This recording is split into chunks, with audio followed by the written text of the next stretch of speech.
बिस्मिल्लाहिर्रहमानिर्रहीम। अस्सलाम वालेकुम स्टूडेंट्स, आज हमारा टॉपिक है रेक्टिफिकेशन के हवाले से।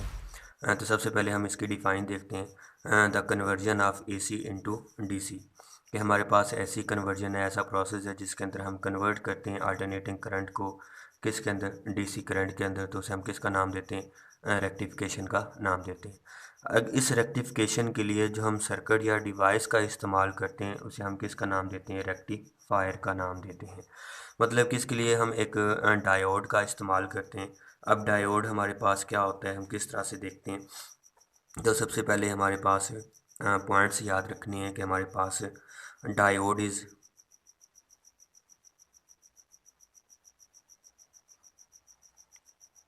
Used as rectifier.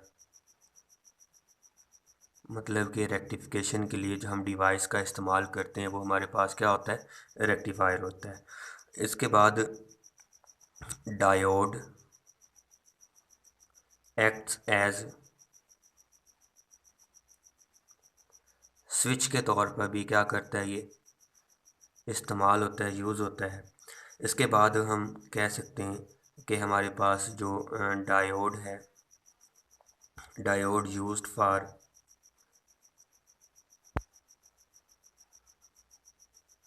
One way conduction. मतलब कि इसके अंदर से हमारे पास जो करंट फ्लो करता है वो सिर्फ़ और सिर्फ एक ही डायरेक्शन के अंदर क्या करता है, फ्लो करता है। इसके बाद हमारे पास डायोड जो है वो क्या होता है, इज़ ए सेमीकंडक्टर डिवाइस है। क्या चीज़ है, सेमीकंडक्टर डिवाइस है। अगर हम इसके असेंबल की बात करते हैं, इसकी बात करते हैं सैम्बल की, तो ये हमारे पास डायोड का सैम्बल, मतलब कि पी साइड और एन साइड। ए साइड को कहते हैं पी और ये हमारे पास जो है वो क्या चीज़ है, एन है। मतलब कि ये एरो हेड उसका पी साइड है और ये जो वर्टिकल लाइन है ये उसकी क्या चीज़ है, एन साइड है। अब इसे सिंपली ये भी कह सकते हैं कि ये वाला पोर्शन हमारे पास उसका क्या कहलाता है, एनोड, और ये वाला हमारे पास उसका पोर्शन क्या कहलाएगा, कैथोड। या सिंपली हम ये भी कह सकते थे कि इसके ऊपर हमारे पास पॉजिटिव चार्ज है और इस साइड पे हमारे पास क्या चीज़ है, नेगेटिव साइड। अक्सर स्टूडेंट्स यहाँ पे ये चीज़ भूलते हैं कि हमारे पास एनोड के ऊपर पॉजिटिव है तो पॉजिटिव होगा, एन के ऊपर, कैथोड के ऊपर नेगेटिव चार्ज होता है तो नेगेटिव होगा। तो ये ऐसा नहीं होता। जब हम डायोड के अंदर डायोड का इस्तेमाल करते हैं तो ये हमारे पास डायोड दो तरह से एक्ट करता है। मतलब कि हमारे पास ये एज ए फॉरवर्ड बाइस काम करता है। अब फॉरवर्ड बाइस के अंदर क्या होगा, इस डायोड के अंदर यानी इसकी जो पी साइड है वो एट हाई पोटेंशियल पे हो, जबकि एन साइड जो है वो एट लो पोटेंशियल पे हो विद रेस्पेक्ट टू। देन हमारे पास जो उस डायोड है वो हमारे पास क्या होता है, फॉरवर्ड बाइस होता है। फिर हमारे पास ये एक्ट कर सकता है रिवर्स बाइस के तौर पर भी। अब इसके अंदर क्या होगा, जब हमारे पास उसका एनोड यानी पी जो होगा वो एट लो पोटेंशियल पे होगा, जबकि एन जो है वो एट हाई पोटेंशियल पे होगा। तो देन हम इसे क्या कह सकते हैं कि ये हमारे पास फॉरवर्ड बाइस के केस है और ये हमारे पास क्या चीज़ है, रिवर्स बाइस के केस में है। मतलब कि जब हमारे पास फॉरवर्ड बाइस होता है तो ये करंट को पास होने की क्या देता है, परमिशन देता है, यानी कि वो कंडक्ट करता है। जब ये हमारे पास लो रिवर्स बाइस होता है तो इसके अंदर वो कंडक्ट नहीं करता, मतलब स्विच के तौर पर एक्ट करता है। तो सिंपली हम कह सकते हैं कि इसके अंदर से किसी किस्म का करंट पास नहीं करेगा। तो यहाँ पे किसी किस्म का हम कह सकते हैं कि किसी किस्म की कंडक्शन का प्रोसेस नहीं होगा। ये तो ही हमारे पास बेसिक्स इंफॉर्मेशन किसके बारे में, डायोड के बारे में। अब हमारे पास जो रेक्टिफिकेशन है ये हमारे पास दो तरह का होती है, यानी कि रेक्टिफाइड सर्किट,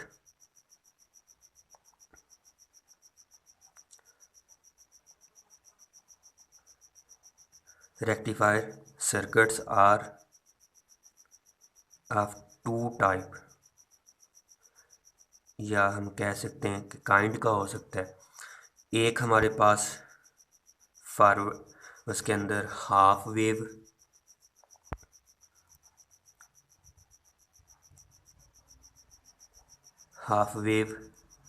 रेक्टिफायर, जबकि दूसरा हमारे पास होता है फुल वेव रेक्टिफायर।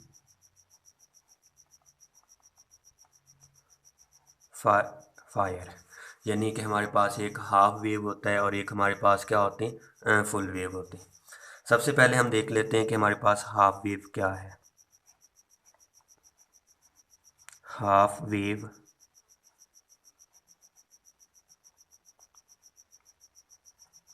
रेक्टिफायर को हम कैसे डिफ़ाइन करेंगे, या हमारे पास किस तरह से इसे हम एक्सप्लेन कर सकते हैं कि हमारे पास हाफ वेव रेक्टिफिकेशन क्या होती है। The circuit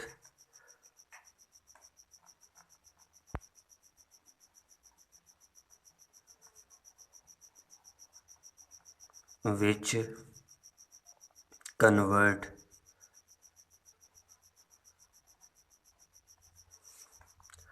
convert half of the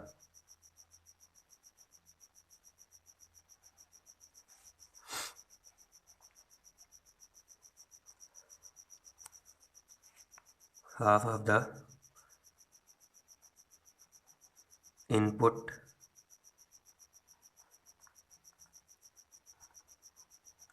current cycle into DC current cycle के अंदर। तो उसको हम किसका नाम देते हैं, हाफ वेव रेक्टिफिकेशन का नाम देते हैं। तो इसके अंदर हम कह सकते हैं कि हमारे पास जो सर्किट डायग्राम होगी वो अरेंज कर ले। तो वो हमारे पास सिंपली क्या है, एक डायोड, सिंगल डायोड का हम इसके अंदर इस्तेमाल करते हैं। इसके साथ इनपुट और यहाँ पे एक रेजिस्टेंस यानी कि हम लोड का इस्तेमाल कर सकते हैं। ये हमारे पास उसकी पी साइड, ये उसकी एन साइड, और यहाँ पे हम क्या अप्लाई कर लेंगे, इनपुट साइकिल, यानी कि इनपुट ही अप्लाई करेंगे और इसके क्रॉस में हमें यहाँ पे क्या मिल जाएगी, उसकी आउटपुट मिल जाती है। अब देखें, हमें पता है कि हमारे पास अल्टरनेटिंग करंट जो है वो हमारे पास in the form of pulse होता है। तो ये हमारे पास एक सिंपली कह लें कि पल्स रेट है, यानी यहाँ से लेके इस पोर्शन से लेके यहाँ तक जाते हुए उसे जो टाइम लगता है वो टोटल टाइम कितना टी है, और यहाँ पे उसका जो टाइम होता है वो हमारे पास कितना है, T/2 है। मतलब कि एक उसका पॉजिटिव साइकिल है, एक उसका क्या चीज़ है, नेगेटिव साइकिल है। अब अगर हम इनपुट अप्लाई करते हैं पॉजिटिव हाफ साइकिल के लिए, फॉर पॉजिटिव साइकिल के लिए, जब पॉजिटिव साइकिल अप्लाई करते हैं तो ये ये वाला उसका एंड पॉजिटिव, और ये हमारे पास क्या हो जाता है, नेगेटिव हो जाता है। तो यहाँ पे याद रखना है कि हमारे पास जो फॉरवर्ड बाइस होगा वो हमने क्या बोला था, P is at high and N at low, यानी कि उसका एनोड पॉजिटिव और कैथोड क्या होगा, नेगेटिव।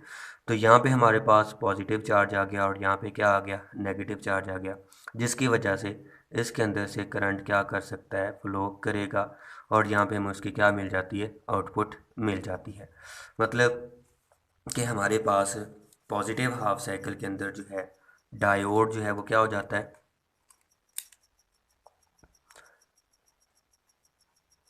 डायोड इज फॉरवर्ड बाइस, डायोड जो है फॉरवर्ड बाइस हो जाता है। सो ये हमारे पास ऑफर करता है वेरी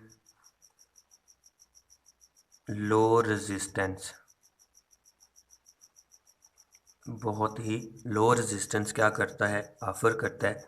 अगर हम इसे आइडियली देखें तो इस आर एफ की वैल्यू यानी फॉरवर्ड बायस की जो रेजिस्टेंस है वो अप्रोच कर जाती है किस चीज़ को, ज़ीरो को अप्रोच करती है। सो करंट जो है उसके अंदर से क्या करना शो करता है, करंट जो है उसके अंदर से फ्लो हो जाता है और यहाँ पे हमें क्या मिलती है, उसकी आउटपुट मिलती है। मतलब कि हमारे पास ये साइकिल था, ये हमारे पास उसकी सिंपली कह लें कि ये हमारे पास उसका क्या है, पॉजिटिव साइकिल है। तो यहाँ पे हमें उसकी क्या मिलती है, आउटपुट मिलती है। फिर हमारे पास आ जाता है फॉर नेगेटिव हाफ साइकिल। तो नेगेटिव हाफ साइकिल में देखें क्या होगा, डायोड जो है, अब देखें ये हमने अप्लाई किया, ये नेगेटिव साइकिल है, तो अब ये वाली साइड उसकी पॉजिटिव और ये वाली साइड क्या हो जाएगी, नेगेटिव, यानी रिवर्स हो जाएगा। अब हमारे पास रिवर्स बाइस में पी जो है वो देखें वो एट लो पोटेंशियल पे आ रहा है, जबकि एन हमारे पास किसके ऊपर आ रहा है, हाई पोटेंशियल पे आ रहा है। जब हमारे पास एन लो के ऊपर हो, एन हाई पे हो, पी लो पे हो, तो हमारे पास जो डायोड है वो क्या करता है, रिवर्स बाइस करता है। रिवर्स बाइस के अंदर उसके अंदर से किसी किस्म का करंट फ्लो नहीं करता। सो डायोड इज रिवर्स बाइस, वो क्या हो जाता है, रिवर्स बाइस हो जाता है, जो कि ऑफर करता है वेरी हाई रेजिस्टेंस, जो कि हमारे पास आर आर कह सकते हैं, वो अप्रोच करती है किस चीज़ को, इन्फिनिटी को, यानी इन्फिनाइट हमारे पास उसके अंदर क्या आती है, रेजिस्टेंस हो जाती है। आइडियली केस के अंदर ये हमारे पास किसके अंदर होगी, आइडली यानी आइडियल केस के अंदर होती है। जब उसके अंदर रेजिस्टेंस जो है वो क्या हो जाती है, हाई हो जाती है, तो हमारे पास इसके अंदर से किसी किस्म का करंट फ्लो नहीं करेगा। मतलब कि अब इसके अंदर से किसी किस्म का करंट फ्लो नहीं करके जाएगा। तो हमारे पास ये वाला साइकिल उसका जो है हाफ क्या हो जाता है, ज़ीरो पोटेंशियल देता है, मतलब इसके अंदर से किसी किस्म का करंट पास नहीं करके जाता। फिर सिमिलरली हमारे पास नेक्स्ट पॉजिटिव हाफ साइकिल आएगा, वो हमारे पास यहाँ पे क्या करता है, कंडक्ट करता है। इसे हम आगे को अगर बढ़ाएं तो ये हमारे पास आ जाएगा और यहाँ पे हमें क्या मिलती है, उसकी आउटपुट मिलती है। अब यहाँ पे एक MCQ पॉइंट याद रखना है कि हमारे पास हाफ वेव रेक्टिफिकेशन जो है, इसके अंदर हमारे पास जो कन्वर्जन होती है वो 40.6% तक हम क्या कर सकते हैं, कन्वर्ज कर सकते हैं। अब क्वेश्चन जेन में आता है कि हाफ वेव है, मतलब कि फुल वेव को हमने हाफ वेव के अंदर, यानी कंप्लीट वेव है उसे हाफ में क्या कर लिया, कन्वर्ट हो जाती है, जबकि दूसरे हाफ में कन्वर्ट नहीं होती। ये हमारे पास हाफ हाफ कन्वर्ट होती है, तो हमारे पास 50% होना चाहिए था, ऐसा नहीं होता। क्यों नहीं होता, क्योंकि हमारे पास इसके अंदर पोटेंशियल बैरियर होते हैं। सिलिकॉन और जर्मीनियम के लिए डिफरेंट, यानी 0.7 0.3 वोल्ट का पोटेंशियल ड्रॉप होता है। तो हमारे पास जब भी ये डायोड लगा होगा तो उसके अंदर पोटेंशियल ड्रॉप होगा, तो उसके अंदर 50% जो है वो कन्वर्जन नहीं होती। ये था हमारा हाफ वेव रेक्टिफिकेशन। अब हम इसके बाद वो देखते हैं कि हमारे पास फुल वेव रेक्टिफिकेशन जो है वो किस तरह से हम बनाते हैं। Of AC's voltage in both of half cycles. मतलब कि अब इसके अंदर पॉजिटिव हाफ साइकिल के अंदर भी और नेगेटिव हाफ साइकिल के अंदर भी हम इसके अंदर क्या कर सकते हैं, कंडक्ट कर सकते हैं। अब हमारे पास देखते हैं कि हमारे पास फुल वेव रेक्टिफिकेशन के अंदर जो स्टेप याद रखना है कि हमारे पास फुल वेव रेक्टिफिकेशन जो होती है वो कंसिस्ट करती है क्या, 4 डायोड्स। क्या कंसिस्ट करती है, 4 diodes in the form of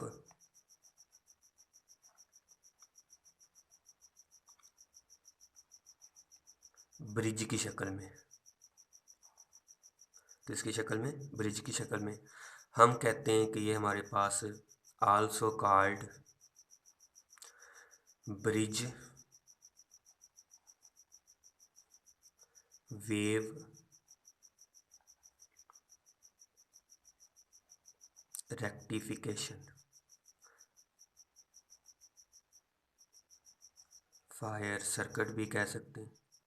तो ये हमारे पास क्या कहलाते हैं, फॉरवर्ड बायस कंसिस्ट 4 डायोड, और जो कि क्या कहलाता है, ब्रिज वेव रेक्टिफायर सर्किट्स कहलाता है।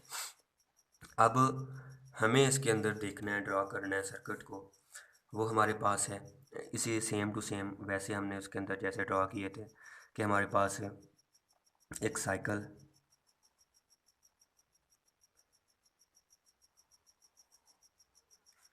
जिसे हम कह सकते हैं कि ये हमारे पास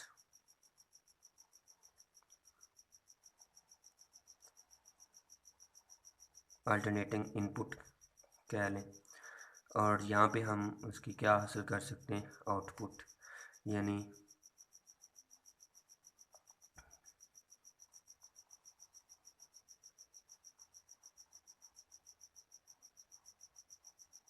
ये हमारे पास है। यहाँ से लेके यहाँ तक का उसका टाइम t/2, और t/2 से यहाँ से लेके उसका टाइम कितना हो जाएगा, t हो जाएगा। ये हमारे पास उसका पॉजिटिव साइकिल है, और ये हमारे पास क्या चीज़ है, नेगेटिव साइकिल है। तो सबसे पहले देख लेते हैं फॉर पॉजिटिव हाफ साइकिल। तो पॉजिटिव हाफ साइकिल के अंदर क्या होगा, हम किस तरह से ये बिहेव करते हैं।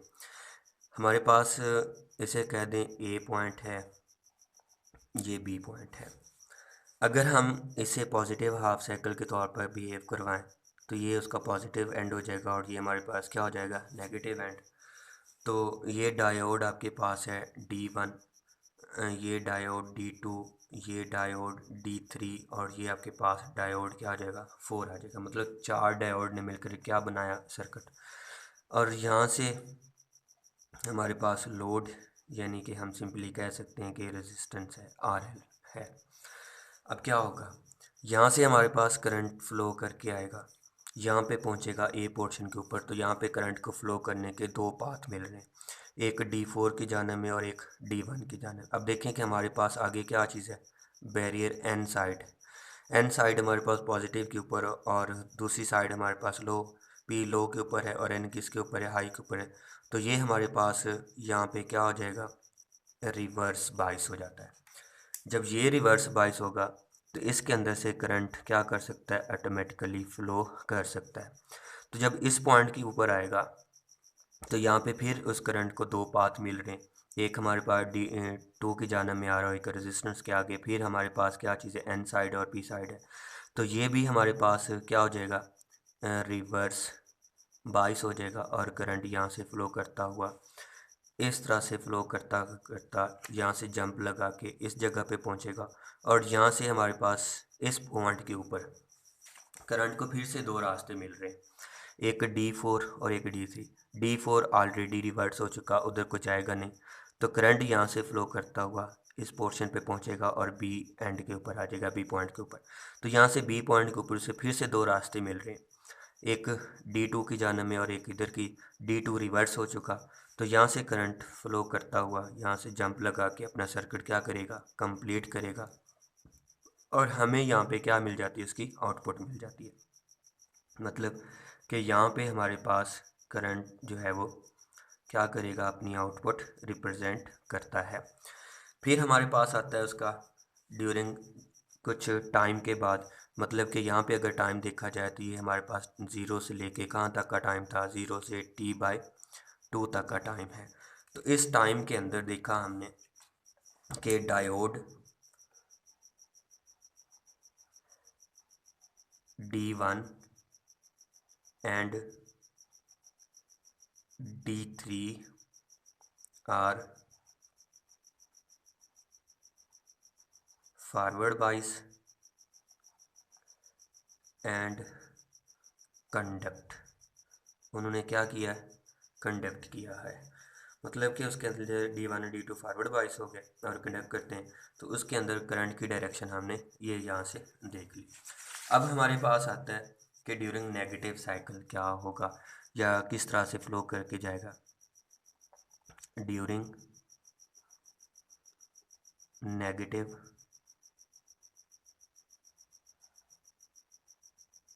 हाफ साइकिल, मतलब कि अब यहाँ पे जो हमने इनपुट अप्लाई की थी ये वाली, अब उसका ये वाला नेगेटिव साइकिल आ रहा है।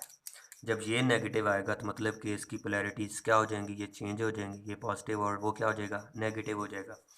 अब ये वाला हमारे पास डायोड D1, ये D2, ये D3 और ये हमारे पास क्या D4, ये A पॉइंट और ये हमारे पास उसका क्या B पॉइंट, और इसके क्रॉस में हम क्या हासिल कर सकते हैं, आउटपुट, जिसे हम आर एल यानी लोड रेजिस्टेंस के तौर पर भी रिप्रेजेंट कर सकते हैं।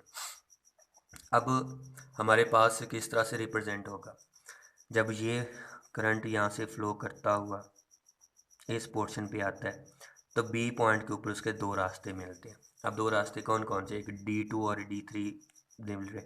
आगे एन साइड है, एन साइड के ऊपर पॉजिटिव और पी साइड के ऊपर नेगेटिव, तो ये क्या हो जाएगा, रिवर्स बाइस, यानी ये आपके पास क्या हो गया, रिवर्स बाइस हो गया। तो करंट इधर को फ्लो करके जाएगा, ये आपके पास फॉरवर्ड बाइस हो गया। इस जगह पे पहुंचेगा करंट, यहाँ पे D1 के आगे एन साइड आ रही है, तो ये भी हमारे पास क्या हो जाएगा, रिवर्स बाइस हो जाता है। तो करंट फ्लो नहीं करके जाएगा, तो यहाँ से करंट क्या होके आएगा, फ्लो करके आएगा, और यहाँ से फ्लो करता हुआ, यहाँ से फ्लो करता हुआ इस जगह पे पहुँचेगा, और यहाँ से फिर उसे दो रास्ते मिल रहे हैं, एक D3 की जाने में और एक D4 की जाने में। D3 ऑलरेडी रिवर्स हो चुका, तो यहाँ से हमारे पास करंट जो है वो क्या करके जाएगा, फ्लो करेगा, बी पे ए के ऊपर पहुँचेगा, ए से दोबारा कहाँ पे आएगा, डी, मतलब यहाँ से फिर उसे दो रास्ते मिल रहे हैं, एक इधर को और एक इधर को, ये ऑलरेडी रिवर्स हो चुका। तो यहाँ से हमारे पास जो करंट है वो क्या करके जाएगा, कंप्लीट सर्किट करेगा, और हमारे जो सर्किट के ऊपर जो लोड था वो हमारे पास आउटपुट के तौर पर क्या करेगा, रिप्रेजेंट करेगा। मतलब कि इस केस के अंदर हमें यहाँ से फिर क्या मिलेगी, आउटपुट मिलती है। इसके बाद फिर पॉजिटिव साइकिल आएगा तो हमें आउटपुट मिलेगी। उसके बाद नेगेटिव हाफ साइकिल आएगा, उसके बाद भी उसके अंदर भी हमारे पास क्या होती है, इनपुट हमें रिसीव होती है। तो यहाँ पे याद रखिएगा कि हमारे पास डायोड कौन कौन से, D2 एंड आर फॉरवर्ड बाइस हुए और उन्होंने क्या किया, कंडक्ट किया, और हमें क्या मिलती है, आउटपुट मिलती है। तो यहाँ पे एक पॉइंट याद रखने का है, वो हमारे पास इंतहाई इम्पोर्टेंट है, कि हमने यहाँ पे एक AC को हमने अप्लाई किया, पॉजिटिव नेगेटिव को, और यहाँ पे हमें एक ही डायरेक्शन के अंदर क्या मिल रहे हैं, DC करंट मिलते हैं। अब DC करंट की डिफ़ाइन क्या होती है, ऐसा करंट है जो टाइम इंटरवल के लिहाज से अपनी पोलैरिटी यानी डायरेक्शन को चेंज ना करे। देखें, जो हमने पॉजिटिव हाफ साइकिल देखा उसके अंदर भी करंट की डायरेक्शन डाउनवर्ड है, नेगेटिव हाफ साइकिल देखा तो इसके अंदर भी करंट की डायरेक्शन क्या है, डाउनवर्ड है। मतलब कि डायरेक्ट करंट ने अपनी डायरेक्शन को चेंज नहीं किया। तो हम इस दोनों केसेस के अंदर क्या कर रहे हैं कि हमारे पास एक ही डायरेक्शन के अंदर क्या हो रहा है, करंट फ्लो, डायरेक्ट करंट क्या कर रहा है, एक ही डायरेक्शन में आ रहा है। तो इसके अंदर हमारे पास जो कन्वर्जन होती है वो हमारे पास कितने परसेंट तक होती है, वो हमारे पास है 81.6% तक हम इसके अंदर क्या कर लेते हैं, कन्वर्जन होती है। मतलब कि इसके अंदर कन्वर्जन है फुल वेव रेक्टिफिकेशन के तौर पर, MCQs के तौर पे इसे याद रख सकते हैं। तो एक पॉइंट याद रखने का है कि हमारे पास the pulse can be removed, इसके अंदर ये जो पल्सेस होती हैं इन पल्सेस को हम क्या कर सकते हैं, रिमूव कर सकते हैं। ये जो हमारे पास पल्सेस हैं, pulses can be removed by use of filter circuit, by use of filter circuit, और इस फ़िल्टर सर्किट के अंदर हम किन चीज़ों का इस्तेमाल करते हैं। ये हमारे पास कम्बिनेशन होता है किस चीज़ का, कैपेसिटर्स, मतलब कि इसके अंदर हम कैपेसिटर्स का इस्तेमाल करते हैं, और साथ में हमारे पास किसका इस्तेमाल कर सकते हैं, इंडक्टर्स का इस्तेमाल होता है। मतलब कि इसके अंदर ये जो पल्सेस हैं इसे हम रिमूव कर सकते हैं काफ़ी हद तक, क्या चीज़ें लगा के, फ़िल्टर सर्किट अप्लाई करके। और फ़िल्टर सर्किट जो है वो हमारे पास कम्बिनेशन है कैपेसिटर्स और इंडक्टर्स का। तो स्टूडेंट्स ये था हमारा आज का टॉपिक, रेक्टिफिकेशन। हाफ वेव क्या था, फुल वेव क्या होता है, कितने परसेंट तक कन्वर्जन होती है, वो हमने इसके अंदर आज देखा। उम्मीद है अच्छे से समझ आया होगा। ओके, अल्लाह हाफिज़।